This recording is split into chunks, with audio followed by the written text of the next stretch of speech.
Musim PKP bolehlah buat hafazan ni saya kat rumah. Alhamdulillah saya pun pakai anda. Alhamdulillah. Musim PKP ni kan. Sebab kita ada masa kita boleh fokus lah kan. Saya sekarang dalam Ar-Rahman kan. Ya Allah, padahal 31 je. Pusing-pusing. Pusing. Asyik terbalik-balik. Kena tahu dia punya maksud tu. Kan baca tahu maksud. Kalau yang Rabi ayat Terziban tu ada kita nak kena jawab, ada jawapan tu kan. Apa dia jawapannya? Ingatlah saya.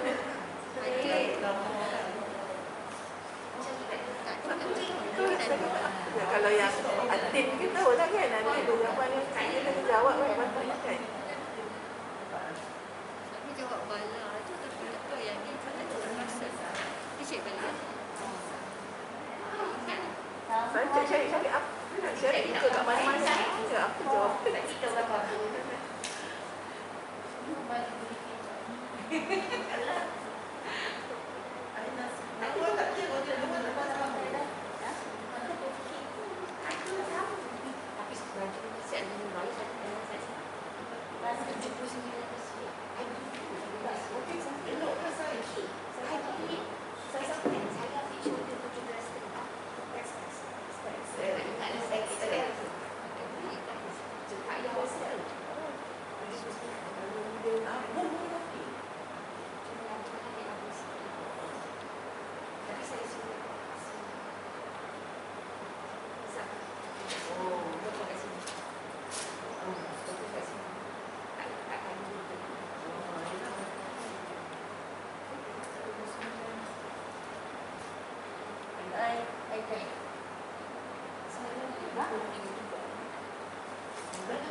Kita sampai pukul 11 kan? Terus? Terus tengah lagi sikit lah. Sebab saya kat rumah kan kita pukul 10. Terus saya tengok mesej Kak Adi balik 11.30. Kalau online pukul 10. Itulah saya Orang kena nak masak kat rumah. dah tak ingat kan. Kalau kat rumah tak ada kejar-kejar. Suami saya tanya gimana? Kita relax. Mama dah tak pakai benda ni. Apa? Usah-usah macam usah-usah. Saya pun tak. Saya pun punya Kami yang tak tak. tak, sebab saya punya cium mata ni kan dia berkira. Dia memang Sikit dalam boleh buat. Baru bernafas dia. Aku ceramah pingsan.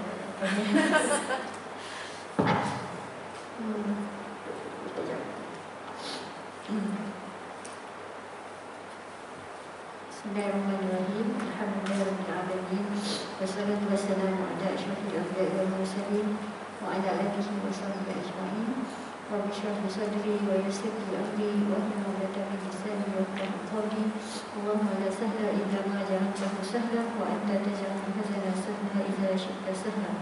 Rabbana 'alaika tawakkalna wa ilayka 'anabna wa ilaykal masir.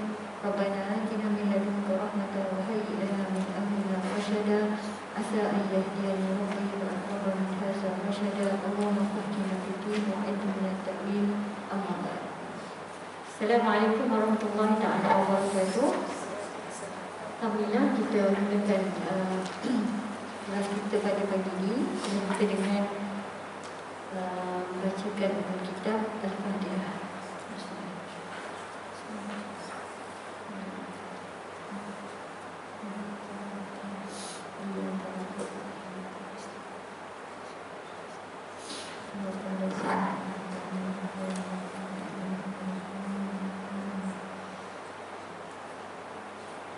Baik.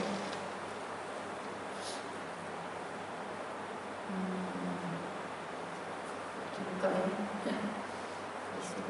Baik.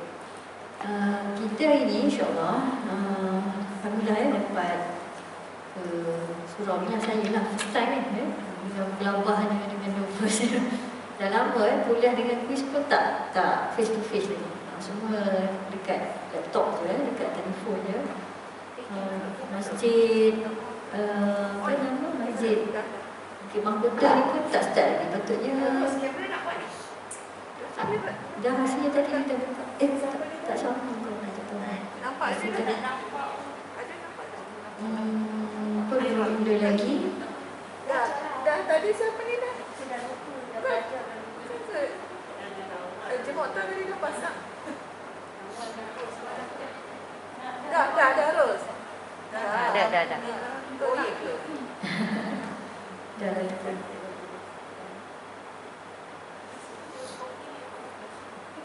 Okey. So kita masuk surah yang ke-100. Alhamdulillah. Daripada 114 surah ini kita dah pergi kepada, bukanlah semua sebenarnya, kita mula daripada surah Al-Naba itu, surah yang ke-78 sampailah kepada surah yang ke-100 dengan berbagai-bagai rintangan ya, dan juga cabaran. Cepat juga kita sampai kepada surah yang ke-100 ini, iaitu surah Al-Adiyat, surah yang bermaksud kuda perang yang berlari kencang. Surah ini ialah surah Makkiyah, surah Makkiyah, itu surah yang ke-100 dan mempunyai 11 ayat. Al-Adiyat ini bermaksud kuda perang yang berlari kencang. Kita akan tengok plot ataupun apa namanya, bagaimana surah ini Allah gambarkan dengan seekor kuda.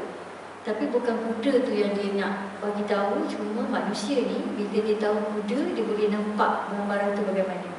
Di hujung ni sebenarnya nak bawa gambaran bagaimana manusia yang dibangkitkan dari kubur dalam keadaan yang hiruk pikuk, dalam keadaan yang gegar gembira. Bagaimana di permulaan surah ini kita diberikan satu pahaman bagaimana kuda itu berlari kencang ya, dengan api yang menyala dan sebagainya. Nanti kita tengok begitulah nanti keadaan bila manusia dibangkitkan daripada kubur ya, nanti kita tengok plot cerita surah ini dimulakan dengan kuda.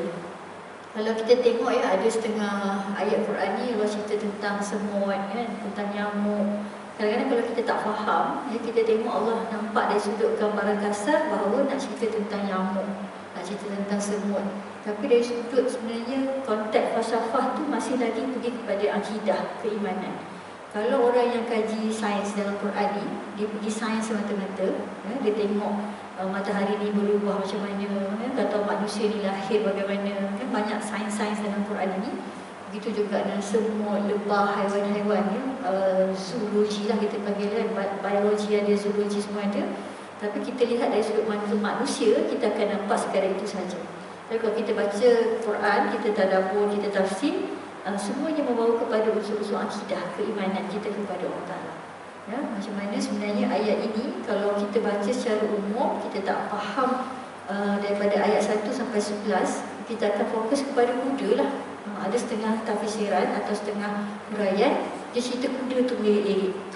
Kuda tu maknanya kuda tu dengan kencangnya, dengan kakinya yang ni, badannya tegap.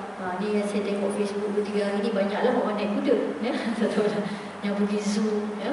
Seronok kan saya baca Facebook Kak Ani ya, saya ada friend dia lah. Saya pun sebenarnya semalam baru je short trip ke Ipoh ya. Semalam baru balik Ipoh, duduk sehari lah dekat ke Ipoh lah. Tak tahulah kalau suka saya nak pergi Ipoh tu ya. Dah 2-3 kali dah pergi Ipoh tu. Pergi makan, beratur makan. Kita orang jarang lah beratur makan, tapi sebab saya yang buat itinerary pergi makan, jadi bila makan dekat restoran tu, dia akan beratur lah sebab viral kan. So misalnya dia tengok beratur je, dia kata nak ke? Sebab kalau kita orang kat Bukit Putra di line tengok beratur je, dia tak payah lagi kedai lain. Sebab kedai-kedai sini ada yang kita tahu sedap, tak yang viral kan. Tapi kita dah tempat orang, kita pun tak tahu itu je tempatnya, beratur. Suami saya beratur dengan anak saya kan, rasa macam kenapalah kita terjebak dengan perkara-perkara macam ni. Kenapalah kita pun beratur juga buat benda-benda yang macam rasa tak sepatutnya kita buat kan. Tapi kita tahu, patutlah orang beratur sebab bila kita makan tu sedap, okey, berbaloi lah. Tapi bila kita orang timing, beratur tak lama, memang efisien lah kan. Maknanya review tu bagus semua. Dan tadi pun saya baru dengar kuliah daripada Prof. Arman lah, bagi mana saya follow dia punya kuliah untuk penyelidikan akademik ni. Dia kata, kita kalau nak sesuatu, kita memang kena buat benda tu. Sebab kita memang kena beratur. Dia kata dia pun sebenarnya pagi tadi pun cerita pergi beratur makan kan.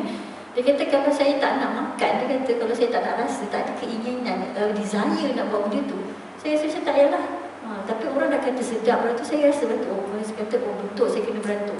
Sebab memang dia nak kaitkan dengan kita orang yang belajar ni lah kan. Betul-betul nak grab, nak siap, betul-betul nak pergi surau ni tadi, memang betul-betul semangat bangun dan sebagainya apa semua kan.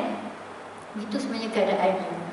Ya, nak cerita pasal apa tadi ya? Saya naik kuda, naik kuda. Ya, ramai orang naik kuda. Berbaloi tak beratur tu? Baloi? Tapi tak lama sebenarnya. Saya timing kan, saya tengok musuh saya beratur dalam 15 minit. Lepas tu efficient, dia macam dia dah siap ada buku lah balik. Okey, berapa orang, ini orang ni keluar masuk. And dia punya order pun pakai sistem yang macam memang cepat lah. Dan order 15 minit dah dapat makanan. Ya, maknanya makanan pun sedap. Alhamdulillah. Lepas tu dalam makanan setengah jam dah siap. Maknanya kurang daripada sejam tu dah boleh, dia punya pergerakan tu cepat lah. Sebab kalau kita dah order lambat, dapat pula lambat, itu yang memang tak berbaloi lah kan. Balik tu pergi makan ipoh ayam fried, chicken rice ipoh Hainan kan. Memang yang viral-viral lah yang pergi kan. Lepas tu sampai saya tengok, beratur lagi dia kata. Saya kata memang kita pergi untuk makan dan tidur. Lepas tu balik esok semalam, so, kawan saya tanya petang asal tu, dia kata dah kat mana je lah. Saya kata dah sampai di line. Dah balik? Dia kata baliklah kat Tampang pun ramai orang kan. Sebab nak beli jamu je. Padahal kat sini pun ada jual jamu kan. Kan nilai 3 pun ada jual jamu. Tak tahulah apa masalah kita orang ni. Suami saya cakap ikut je lah. Pergi kan. Ada yang pergi zoo kan, tengok haiwan. Saya tengok tiket zoo RM40. Nak masuk tengok panda lah kan. Kalau ada tengok panda RM40. Dahsyat juga kan. Itu jalan-jalan lah. Nak cerita pasal kuda ni sebenarnya, kalau Allah Ta'ala cerita pasal haiwan-haiwan ini, ada setengah orang yang cenderung untuk menceritakan tentang haiwan tersebut. Tapi tak ada masalah, sebab kita memang nak melihat keajaiban, ya, kehebatan ciptaan Allah tadi dengan makhluk. Dan kita tengok kuda ni macam, oh itulah Allah yang lagi hebat mencipta makhluk tersebut. Tapi dalam surah ini sebenarnya nak menceritakan tentang keadaan gegak gempita, keadaan huru hara ketika kebangkitan daripada kubur itu. Okay, so kita mulakan dengan ayat pertama. Bismillahirrahmanirrahim. Dengan nama Allah yang Maha Pengasih lagi Maha Penyayang. Wal 'adiyati dhabha. Wal 'adiyati dhabha. Demi kuda perang yang berlari kencang dengan termengang-mengang. Aku benar-benar bersumpah. Ini wal sumpah lah ya, wal qasam. Aku benar-benar bersumpah dengan kuda perang yang berlari kencang dan meringkik dengan keras dan larinya yang sangat cepat. Sungguh pada saat itu ia merupakan pemandangan yang bagus dan menakjubkan. Ya, so kuda ni memang satu haiwan, ya, seekor makhluk Allah yang dicipta untuk pergi berperang, ya, untuk mengangkat barang. Dan memang kalau kita kata daripada banyak-banyak haiwan selain daripada gajah, ya, kalau diceritakan dalam Quran ini, kuda adalah antara haiwan yang kuat, ya, yang memang digunakan untuk selalunya kalau dalam keadaan sini dikatakan dalam untuk berperang. Sesuai, ya. Kalau berperang pun pada zaman kaum Arab dulu, pada zaman Nabi Muhammad SAW dan para sahabat, kalau berperang samalah kepada zaman Rom, Farsi, semuanya menggunakan kuda-kuda untuk berperang, ya. Dan harta rampasan perang yang mahal jugalah adalah kuda-kuda ini, ya, ialah kuda-kuda, ya. Baik, apa lagi yang diceritakan tentang kuda ini, ya, ayat ini. Falmuriyati qadha, dan kuda yang mencetuskan api dengan pukulan kuku kakinya, dan kuda yang memercikkan api melalui kuku-kukunya dikarenakan larinya yang sangat kuat dan kecepatannya yang luar biasa. Demikianlah dengan hentakan kaki-kakinya itu menyalakan api dan kilatan cahaya. Sebab dekat kuku kaki ni, saya tahulah semua dulu tu tahu kan, dia ada pasang ladang kan. Ladang ke jadam? Ladang, ya, bukan jadam. Jadam kan apa kan? Jadam boleh, kadam pun boleh, ya. Jadam, ladang, kadam, ya. Cerita amat ramai, bab 30 lihat, ya. Pakai ladang kuda. So ladang kuda tu ialah tapak kuku besi kuda itu. Sebab kuku kaki kuda tu dia kena pasang besi supaya kaki dia tu terjagalah. Kalau tengok dekat, saya pernah tengoklah dekat YouTube lah, dekat dalam video, Ya, kuku kaki kuda tu dia akan pasang besi. Nah, besi tu memang sesuai lah dengan dia tak sakit pun, dia dah panaskan besi tu bagi masuk dan dia akan pakukan dekat kaki kuda itu. Dan bila setiap kali besi tu rosak, berapa tahun lah atau berapa tahun lah kali guna tu, satu-satu tempoh dia akan gantikan. Dia akan ganti tu, dia akan kikislah besi tu, dia akan potong besi tu, lepas tu dia akan kikis tapak kaki kuda tu, lepas tu dipasangkan dengan besi yang baru dan dipaku-paku. Tapi tak adalah kita rasa buku memang kuda tu tak sakit lah, sebab itu sesuai dengan fitrah dia. Diletakkan. Kenapa diletakkan? Sebab kaki kuda itu akan lebih cepat lah, lebih kuat dengan adanya ladang besi itu tadi. Dia ada bentuk macam tu kan. Dan besi itulah tadi bila dia dihentakkan kepada tanah tadi, kalau berjalan dia akan mengeluarkan percikan-percikan api kerana kuatnya ataupun kerana kencangnya kuda itu berlari. Ni kena faham betul-betul ni, sebab dia satu gambaran yang sampai ayat 5 sampai ayat 5 ni kita kena faham. Allah nak bayangkan kepada kita kuda ini tadi, dia kata pada ayat pertama berlari kencang. Kemudian bila dia berlari dengan sangat kencang dan cepat, kakinya tadi yang dihentak-hentak akan menyalakan api dan kilatan cahaya, dan juga akan mengeluarkan bunyi-bunyi yang apa kita panggil, yang menggegarkan lah. Dan kalau kita dengar bunyi kuda kan, kuda tu bunyi dia dia tak macam kucing kan. Kalau kucing berjalan tak dengar ya. Kalau macam kita kata ayam pun tak adalah bunyi dia sampai gegak kita yang macam kata. Sebab kalau kita dengar ayat ni dia kata kuda itu lari dengan kencang, kita akan dengar bunyi kuda tu dah. Hatta kalau seekor kuda pun sekali yang ni kuda ni banyak sebab dia kata dalam bentuk banyak. Wal adiyat ni jamak maknanya kuda itu banyaknya kuda yang berlari. Kalau seekor kuda sekalipun berlari, sangatlah kita dengar dah bunyi dia kan. Seekor je, kita tahu dah itu kuda. Yang apatah lagi kalau banyak kuda yang berlari. Okay? Dan kuda ni tadi, sampai ayat ke-5, kita akan beritahu satu fahaman tentang bagaimana kita nak sambung dengan ayat 7, 6, 7 dan 8 keadaan kuda ini tadi. Falmughirati subha, dan kuda yang menyerang dengan tiba-tiba di waktu pagi. Kuda-kuda yang menyerang di waktu pagi bersamaan dengan terbitnya fajar, seraya membawa pahlawan ke medan perang dengan rapi dan teratur. Kenapa dikatakan pada waktu pagi? Kerana pada waktu pagi kebiasaannya waktu perang akan berkuda. Ini memang kita panggil rules lah ya, peraturan dalam berperang, yang mana jarang sekali kedengaran ataupun strategi berperang itu pada waktu malam, kecuali dengan niat-niat yang tidak baik. Ya, perang itu selalunya malam, askar-askar semua akan berehat, akan berkemah. Ya, kemudian pada waktu siangnya, kecuali mereka melakukan serang hendap dan sebagainya, yang mana dalam peraturan pun tidaklah kalau orang itu melakukan perang ni, kita pun dalam perang sebenarnya dia ada rules, dia ada adab dia. Ya, ada adab dalam berperang. Ya, kalau kita kata tak boleh bunuh anak-anak, tak boleh cabut pokok, tak boleh bunuh haiwan, tak boleh serang rumah-rumah ibadah. Ya, itu antara peraturan-peraturan.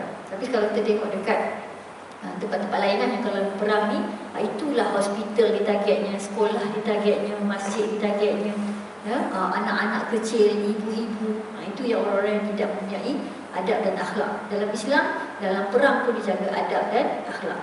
Bukan saja kita sesama orang Islam ni, ya, kita baik, tapi dalam perang pun ada dia punya peraturan-peraturan yang kena dijaga sebaik-baiknya. Jadi kalau kita kata strategi berperang ni, pada waktu pagi terbitnya fajar lah barunya mereka ini keluar berperang.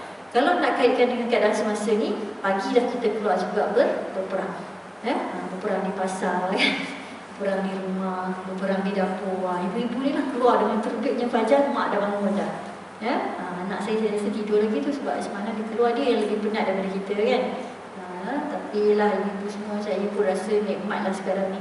Semalam saya cakap suami saya cakap kat anak saya kan, awak cuba tengok tu, ada kebetulan sebelah saya makan tu pagi, tengah hari lunch tu kami sampai, saya buat itinerary nak pergi makan dekat kedai Mamak Salim yang Salim Ipoh tu ya.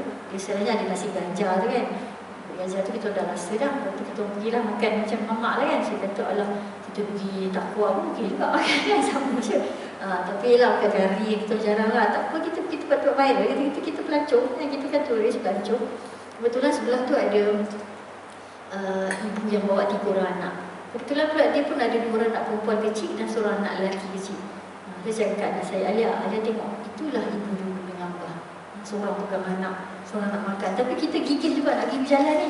Ya, bukan kata untuk buat anak besar. So masa kecil tu lah seronok juga buat anak kan. Sekarang ni anak saya nak pergi mana pun tak nak. So nak main telefon je kan tak apalah. Kita pun dah tak larat lagi. Kita pun dah tua dah. Tak ada nak masuk ke kolam berenang semua dah tak boleh dah. Dah tak larat dah, tak apalah. Suka-suka hati. So bila balik semalam pun rasa taklah penat sangat. Sebab tak adalah anak macam kecilnya. Dia bag semua dia dah siapkan. Kita turun check out pun dia bawa bag apa semua. So nikmatlah macam mana ibu-ibu yang keluar berperang waktu pagi. Ya, sekarang ni kita, kalau saya tengok bagaimana di waktu subuh tu, dalam ayat ni sebenarnya nak tengok perkataan subuh. Walaupun Allah tengok kuda di waktu pagi, sebenarnya waktu terbit fajar itulah, pada waktu pagi itulah sebenarnya kalau nak berperang, nak keluar, yang kita digalakkan untuk berpagi-pagi. Ya. Okey, kuda ni tadi dah berlari kencang, keluar pada waktu pagi, keluar dengan apinya yang memercik-mercikkan kakinya. Fa'atharna bihi naqa'a. Fa'atharna bihi naqa'a. Maka dia menerbangkan debu. Kuda-kuda yang larinya membuat debu. Kuda-kuda yang larinya akan membuat debu-debu berterbang. Sehingga debu-debu itu mengacaukan musuh. Tahu kan debu tu sebab ialah abu akan keluar. Yang demikian itu kerana hentakan kaki kuda-kuda tersebut sangat keras dan terjangan serta lompatannya yang kuat lagi cepat. Fawasatna bihi jam'a, dan menyerbu ke tengah-tengah kumpulan musuh. Lalu dia membawa penunggannya ke tengah-tengah medan pertempuran dengan gagah berani, sehingga dia pun berada di tengah-tengahnya dan bertempur dengan penuh semangat dan kekuatan. Apa sebenarnya yang dibawa dalam ayat 1 hingga 5 ini ialah berkaitan dengan pertempuran di medan perang, yang biasanya berlaku pada orang-orang Arab ketika dulu itu, yang berlaku dalam keadaan hiruk-pikuk. Gegar gempita. Tak adalah perang tu senyap sunyi kan. Dengan berperang ni tapi sunyi kan, tak ada. Dengan bunyi hiruk-pikuk, dengan bunyi kudanya. Kemudian gegaran-gegaran inilah sebenarnya yang akan membangkitkan jiwa-jiwa manusia. Kalau kita baca dalam keadaan yang bersemangat kan, contohlah saya bacakan, wal-'adiyati dhabha fal-muriyati qadha fal-mughirati subha fa'atharna bihi naq'a fawasatna bihi jam'a. Maknanya berang-berang sungguh ni. Kalau saya boleh hentak meja ni lah, nak bunyikan bunyi kuda tu kan. Kuda tu dah lari. Bangkitlah. Menggegarkan jiwa manusia. Ustazah tak boleh nak tak meja ni, tapi nak kena juga tak meja. Baru bangkit jiwa, baru rasa, kuda ni bangkit ni. Tadi dia lemah lembut je Ustazah kat sini kan. Seronok, rumah-rumah lain. Kau tadi macam dia cerita kipo, dia pergi makan, dan seronok. Tapi dia hentak meja ni, kuda, nak cerita pasal kuda ni. Bangkitlah jiwa manusia, bangkit. Kita nak berperang ni pada waktu subuh. Keluar api pecik, debu dah keluar. Sebab apa nak bawa pada ayat 6, innal insana li rabbihi lakanud wa innahu ala zalika lasyahid wa innahu li hubbil khairi lasyahid. Itu sebenarnya hentakan yang Allah nak bagi sebenarnya cerita. Yalah, kuda dah perang, dah keluar dah pergi berperang, dah keluar dan hentak ke debu-debu dah kita, dia dah bangkitkan jiwa kita, iaitu hiruk-pikuk dan sebagainya. Nak bangkitkan jiwa manusia bahawa kita ni akan pergi berperang, kita akan pergi menyerbu musuh-musuh Allah di tengah perang, di medan perang sudah keluar. Tetapi sebenarnya manusia ni nak bawa kepada satu sifat sebenarnya apa? Sesungguhnya manusia itu sangat ingkar, tidak berterima kasih kepada Tuhan. Kita dah rasa seronok, kita dah rasa gembira, kita dah keluar dan sebagainya. Tetapi manusia ketahuilah sesungguhnya manusia itu cenderung mengingkari nikmat Tuhannya, tidak mengakui kebaikannya dan menyangkal kenikmatan yang telah diberikan oleh penciptanya. Walhasil rasa syukur mereka pun sedikit, bahkan kadang-kadang tidak sama sekali. Kita berhenti nanti sampai ayat 8, dia sampai ayat 5, kemudian sampai ayat 8. Sebab nak tahu kan dia nak bawa pula cerita tu tadi, bahawa jiwa kita ni sedang dibangkitkan, dihidupkan, kita bawa keadaan yang macam memang keadaan hidup-pikuk manusia ni kepita dengan nak berperang ni tadi. Kerana dalam keadaan ini sebenarnya manusia sebenarnya lupa tentang nikmat yang Allah telah berikan dan kadang-kadang langsung tidak bersyukur sama sekali. Wa innahu ala zalika lasyahid, dan sesungguhnya manusia itu menyaksikan sendiri keingkarannya. Ini sebenarnya manusia itu menyedari keingkarannya. Dia sedar kekufurannya, sikap buruknya tersebut. Bahkan kadang-kadang mereka berani menunjukkan kelalaiannya itu dengan terang-terangan. Wa innahu lihubbil khairi lasyadid, dan sesungguhnya dia sangat bakhil kerana cintanya kepada harta. Sesungguhnya manusia sangat mencintai harta, mudah terbuat oleh dunia dan selalu ingin menumpuknya sehingga dia pun menjadi budak. Budak ni menjadi hamba, ya. Kalau dalam bahasa Indonesia, budak ni hamba kepada harta. So Allah bawa tadi plot bahawa cerita kepada keadaan perang tadi yang hiruk pikuk dan sebagainya. Allah bawa kepada situasi bahawa manusia di dunia ini pun hiruk pikuk, sibuk dengan kelalaian hidup nikmat di dunia, sehingga lupa tentang nikmat tadi. Bahkan kalau kita suruh bersyukur pun bukan kata kurang bersyukur, hampir langsung tidak bersyukur dengan nikmat yang telah Allah berikan. Dan dalam ayat yang ke-7 Allah beritakan tentang bukan sahaja tidak bersyukur, melainkan kerana lalai secara terang-terangan dan juga bakhil kerana cintakan dan juga menjadi hamba kepada harta. Di sini Allah mengajar kita supaya menukar sifat-sifat yang buruk ini kepada sifat yang baik. Ya, kita kena faham sebaliknya, iaitu orang yang ingkar kepada nikmat Allah, sifat yang ingkar kepada nikmat Allah tadi ditukarkan kepada sifat syukur kepada nikmat Allah Ta'ala. Kemudian sifat bakhil yang kita ada ini, kita tukarlah kepada sifat belas kasihan kepada manusia. Ya, banyak cerita-cerita semalam 2 hari pergi berjalan sebenarnya tengok manusia juga. Bagus cakap sama saya duduk rumah ni, bukanlah kita nak yalah dengan kes-kes yang kita tak alhamdulillah sekarang ni makin menurun, tetapi kita perlu jaga jugalah SOP dan sebagainya kan. Di balik ni pun duk monitor juga. Saya pun kata hari ni saya dah kerja jalan pergi jemaah ni barang, apalah kita jaga insyaAllah. Perasaan bakhil belas kasihan. Anak saya semalam ni contohlah banyak benda. Saya suka cerita apa yang berlaku secara realiti ni kan. Dia memang suka lah yang lelaki kan. Dia memang suka bagi sedekah lah. Bagi sedekah ni kalau dia tengok orang kat pasar malam ya, kalau dekat tepi-tepi jalan tu, dia tak kisah siapa pun, dia akan minta duit saya lah. Ibu sedekah ni, ataupun dia minta kat abah dia kan, sebab duit dia pun ada duit kan, nak sedekah kan, ikutlah kita bagi berapa pun dia tak kisah. Lepas tu saya baru nak keluar duit kan, ada satu orang duduk, uncle lah pakcik ni duduk tepi jalan semalam. Dia kata dia nak, ibu nak sedekah, dia kata. Saya tahulah memang tengah-tengah cari duit. Dia kata tak apalah, dalam poket dia ada duit, dia kata. Ada RM10. Dia kata ni duit nenek bagi ni lama dah, dia kata. Dia terlupa dah, sebab nenek bagi dalam poket tu dia basuh-basuh, duit tu ada lagi, dia pun tak perasan ya. Dia kata ada RM10. Dia tak apalah, dia kata ada bagi duit dia kata. Dia pun letak dalam tu. Lepas tu dia ada lagi RM10 sebenarnya. Tak tahu macam ada RM20 dalam poket dia tu kan. Dia kadang-kadang bila nak balik ni, seluar tu kan seluar berjalan kan, seluar outing. So kadang pak saudara bagi, mak saudara bagi, semua dia pun, kita pun tak perasan dia masuk dalam poket dia je, tak bagi kat kita. So saya mati dia keluarkan RM10, dia nak bagi.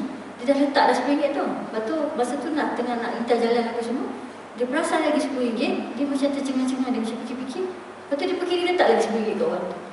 Itu saya pun macam agaknya kan, dia fikir apa yang dia ada dibagi je lah. Apa yang dia ada dibagi je lah. Budak umur 12 tahun. Saya pun, dia tak reti berdoa, saya doakanlah dia kan. Saya kata berkat anak saya berdoa apa, bersedekah ni, mudahkan usaha dia nak masuk sekolah syurma dan sebagainya kan. Jadikanlah hati dia baik. Kita doa lah tu begitu sebab dia koyok je lah kan, dia jalan, tak kisah lah. Kalau ajar pun dia mesti macam, buat tak kisah, nanti dia faham kemudian lah, dia lambat kan. Saya tak fikir, saya kata kenapa adik bagi lebih? Kan adik bagi semua. Duit siapa yang adik bagi ni? Tak, rasanya nenek yang bagi, dia kata. Lama dah. Saya tak pakai pun, dia kata. Dah lama saya tak pakai. So better dia bagilah, bagi dia dengan short dia punya cara cakap tu. Maknanya yang saya faham, baik dia bagi. Kan? Dalam keadaan yang saya rasa, dia ada orang yang bukan bersifat bakhil dan dia sangat belas kasihan dan dia rasa dia perlu bagi apa yang sepatutnya dia bagi. Ya? Sebab kadang-kadang memang betul pun kita, kalau saya tengok kan, betul lah duit tu dah tak pakai pun, memang dah simpan, maka kita patut bagi hak ni kepada orang lain. Sifat-sifat yang bagi contoh lah yang saya nampak. Kadang-kadang kita tengok orang lain ni jauh, betul kalau saya tengok anak saya sendiri, saya macam dekat jugalah. Ya? Kemudian balik tu ada seorang lagi duduk sebelah, dia minta kat abah dia bagi juga seorang tu duduk sebelah. Dia mesti ada tempat kaki 5 kan dekat tepi jalan dekat Ipoh tu. Dia uncle tu tadi, uncle tu kan pakcik tu, dia tengok anak saya jalan sampai lintas jalan, kita orang balik pun dia ada lagi. Dia tengok je anak saya tu. Dia tengok je, saya kata macam sampai. Lepas tu anak saya pun tengok, agaknya dia pun rasa macam, kenapa budak ni bagi dia sampai RM20? RM20 tu kalau, yelah orang duduk street tepi jalan tu rasa macam tercengang-cengang lah kan. Dia dah tak 10 pun rasa dah banyak lah kan. Dah banyak lah bagi orang yang kalau tepi jalan tu. Kalau biasa kita tengok dekat video YouTube tu sangat normal lah kalau orang letak RM50, RM100 tu dia buat video kan. Saya kalau kat YouTube video ke dekat Facebook ni saya duduk, ini berlakon ni ya. Tak tahulah, hati Ustazah pun tak apa nak baik sangat kan. Kadang-kadang dia ni macam berlakon ni ya. Dia buat macam buat plot kan, potong-potong kan. Tak apalah, nak tunjukkan orang buat yang benda yang baik, contoh yang baik kan. Contoh sini supaya sebenarnya ayat wa innahu lihubbil khairi lasyadid, sesungguhnya manusia ini bakhil kerana cintanya kepada harta. Ya. Sekarang ni memanglah saya sejak aktif dalam Facebook ni, bila ada waktu yang orang saya kata oh ini waktu untuk saya melayan media sosial, saya akan nampaklah ya, orang-orang yang memang tujuan-tujuannya sebenarnya untuk mendapatkan redha Allah ya, atau mendapatkan sebenarnya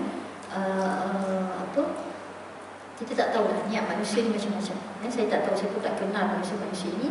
Tetapi dalam keadaan yang kita bila belajar ayat ini, kita nak membuka sifat bakhil kita kepada sifat belas kasihan ya. Kemudian Allah bawa lagi dalam ayat seterusnya, ayat yang ke-9, 10 dan 11. Inilah sebenarnya gambaran sebenar yang tadi dikata gegak komputer ya, goncangnya, kemudian hirup pikuk, berdebu dan sebagainya. Dia bawa kita kepada ayat, Allah Ta'ala bawa kita kepada ayat ke-9, 10 dan 11. Afala ya'lamu iza bu'thira ma fil qubur. Afala ya'lamu iza bu'thira ma fil qubur. Maka apakah dia tidak mengetahui apabila dibangkitkan apa yang ada di dalam kubur? Apakah manusia tidak mengetahui apa yang menantinya pada saat dia dibangkitkan dari kubur untuk dikumpulkan dalam rangka perhitungan amal baik dan buruk? Apakah dia tidak tahu dengan apa yang dia akan dapatkan dari kelalaiannya itu? Kalau kita rujuk ya, kalau ayat ini, ayat 9 ni, saya rujuk pada tafsir Syed Qutb fi Zilal Quran, dikatakan di sinilah berlakunya hiruk pikuk, bagaimana kuda tadi, debu tadi, bagaimana keadaan hiruk pikuk juga berlaku apabila manusia dibangkitkan di dalam kubur mereka. Ya? Semuanya akan bangkit, ya, semua akan bangkit dalam keadaan bagaimana. Bayangkan tadi kalau kuda tu tadi berlari kumpul-kumpul, manusia semua akan dibangkitkan, berjuta-juta, tak tahulah berapa ribu juta manusia semua akan dibangkit dalam kubur dalam keadaan yang berdebu-debu dengan pikuk-pikuk, dan semua akan bangkit daripada kubur masing-masing.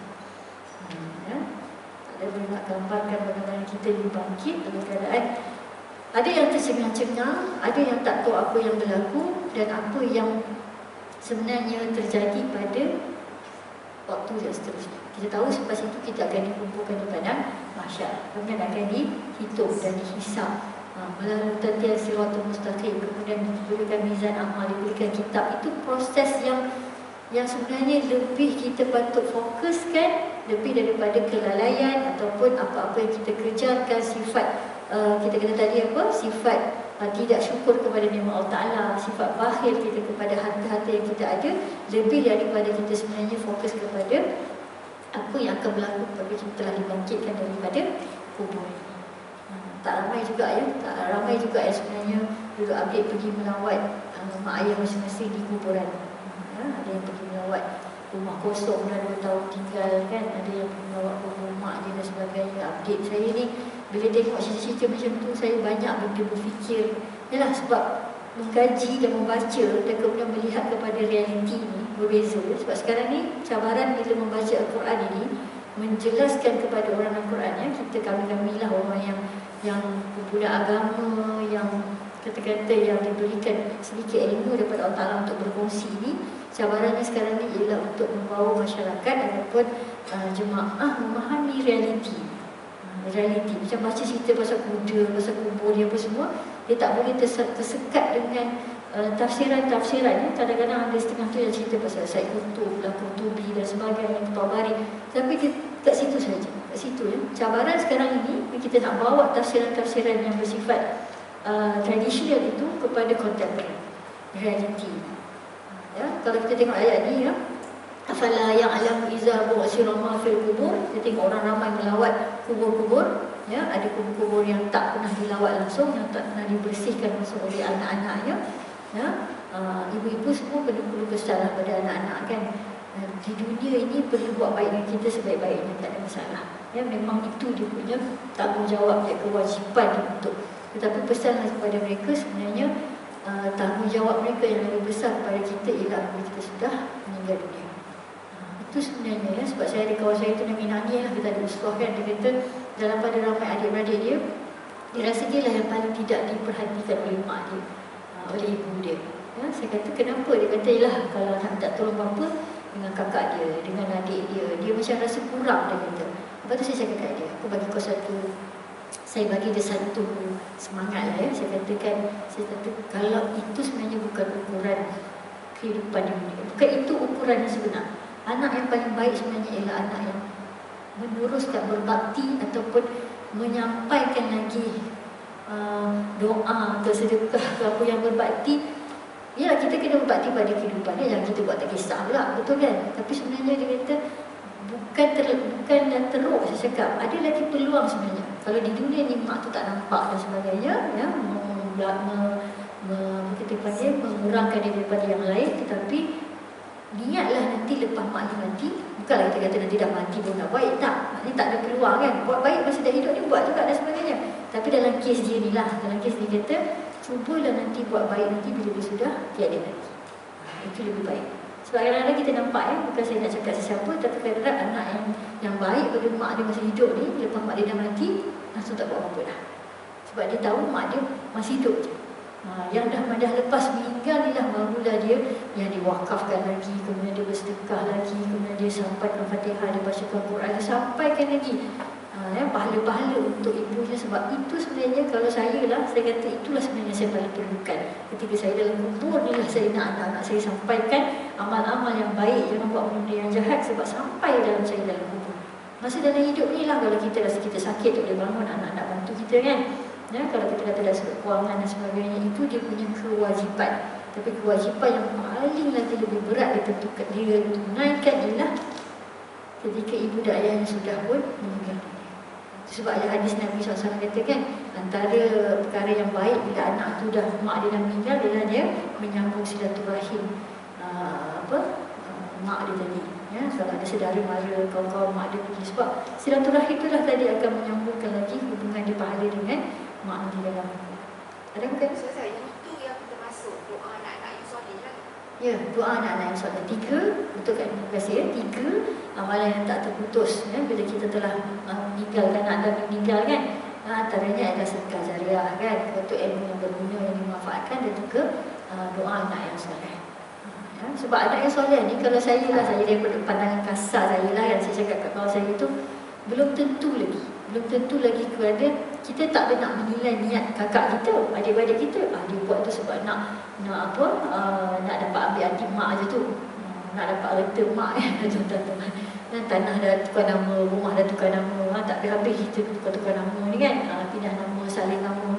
Saya kat kampung pun dengan suami saya punya tanah mak pun tak selesai lagi lah yang masuk. Saya kata dah lah, biarlah, pening lah kepala nak cakap pasal benda ni kan. Itu pasal dunia saja, saya kata.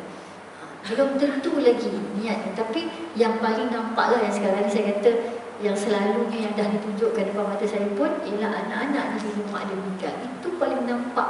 Kadang-kadang bila mak dia terbujur jenazah tu pun dah boleh nampak lah. Dah boleh nampak siapa sebenarnya yang betul-betul anak yang soleh, betul-betul anak yang menjaga, ya, menjaga ayat maknya ketika meninggal, menjaga, menguruskan dan sebagainya, dengan anak yang buat tak kisah saja.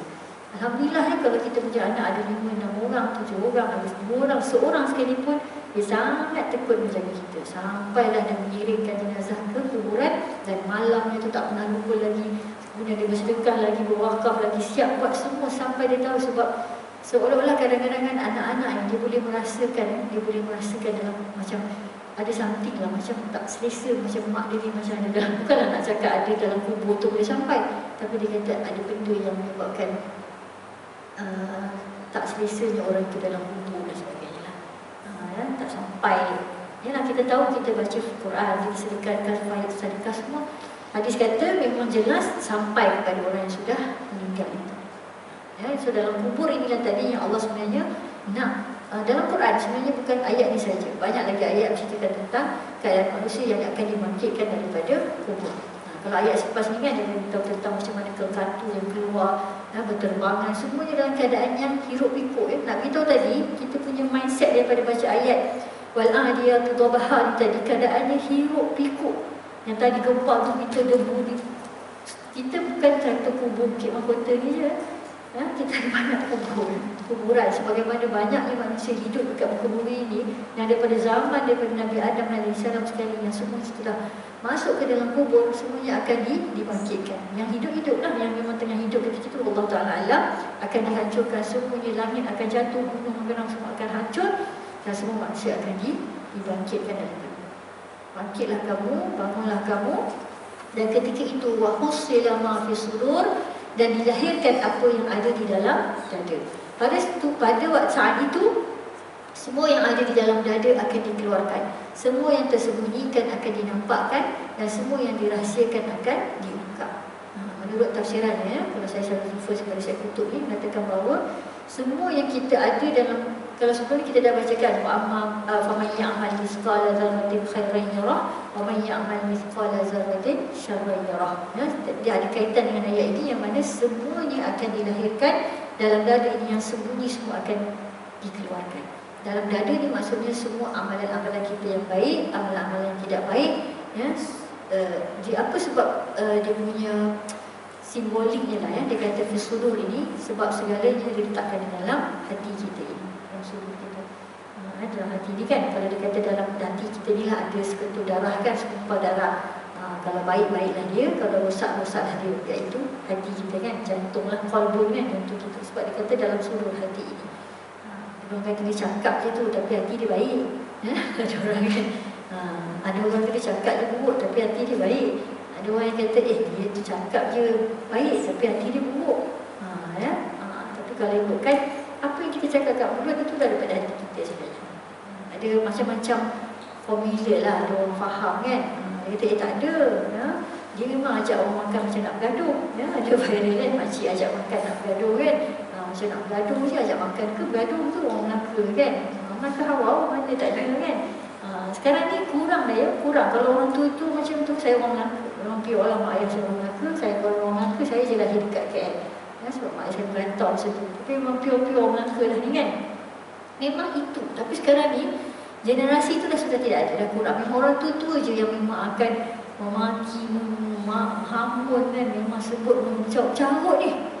Sekarang ni kalau kita dengar, dalam generasi saya kalau dengar macam dah macam apa teruk sangat kan. Alhamdulillah lah.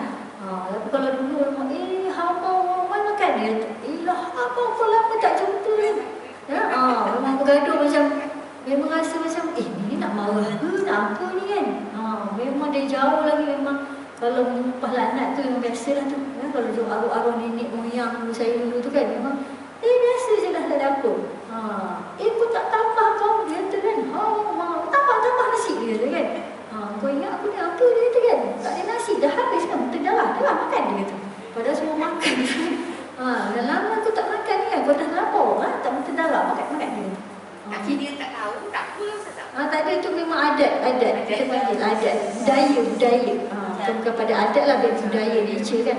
Budaya macam kita pergi makan orang Cina kan, dia ada budaya dia. India ada budaya, orang Kelantan dia ada budaya dia.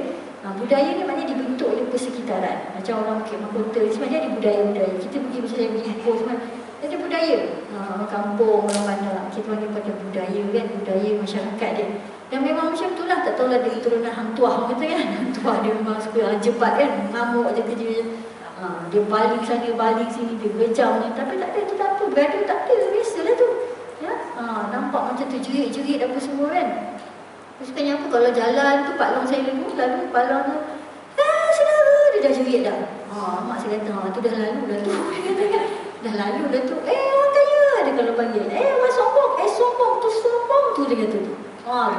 Tu Susil Salimah tu sombong, Mak Salimah tu sombong tu, buka tu aku lalu tak tegur pun. Pak Long apa khabar? Baik. Kau baik Salimah? Baik pula sebut. Tapi lalu kau main cakap macam kan. Dia tak ada. Itulah mesra di situ kan. Itu keadaan yang kita kata dalam hati, dalam dada. Tak ada kita nak cakap je, itu sebenarnya cakap je pun, tapi tak. Dalam dada ni lah, dalam hati kita yang menzahirkan. Cuma mungkin budaya yang berbeza, cara yang berbeza dalam dada ini. Itu dalam ayat ini sebenarnya nak diperhatikan dalam keadaan fisudur ini ialah jagalah hati kita, jagalah dada kita ini. Dada ni, sudur ni supaya manusia ni faham sebenarnya. Kalau dia kata fi qalbi kan, dalam qulub ni, jaranglah Allah cakap dalam qulub. Sebab qulub ni, hati ni dia terlalu kita panggil apa, simbolik, terlalu abstrak. Tapi kalau sudur, dada, orang tahu macam dada kan, nampak macam kuda, orang nampak kuda. Kalau dikatakan cerita mengenai pokok, orang nampak pokok. Ada banyak lagi benda-benda yang kita panggil fata morgana ataupun dalam keadaan yang abstrak yang tak boleh digambarkan. Tapi kalau fi sudur, orang tahu okey dada. Apa dalam dada kamu, itulah yang baik, maka keluarkanlah yang baik-baik. Sekarang ni pun saya belajar juga dalam keadaan yang perlu cakap, tak perlu tak cakap. Yang baru nak sebab sejak PKP ni kan, makin lama makin kadang-kadang dalam drive seseorang tu saya bercakap seseorang dalam kereta, praktis bercakap.